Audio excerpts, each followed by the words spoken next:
As we have listened to animals playing, we have heard what appeared to be the sounds of laughter. And we studied these for a couple of years without quite understanding that this might be laughter.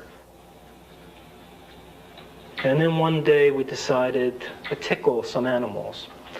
And we realized that we had to look at the sounds at a very different register than we can hear.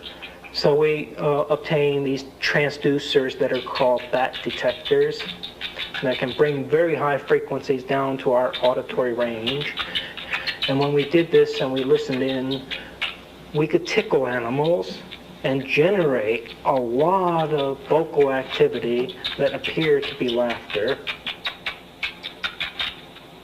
These animals would begin to enjoy our company, and they would start to play with our hands, and wherever we would put our hands, they would follow it.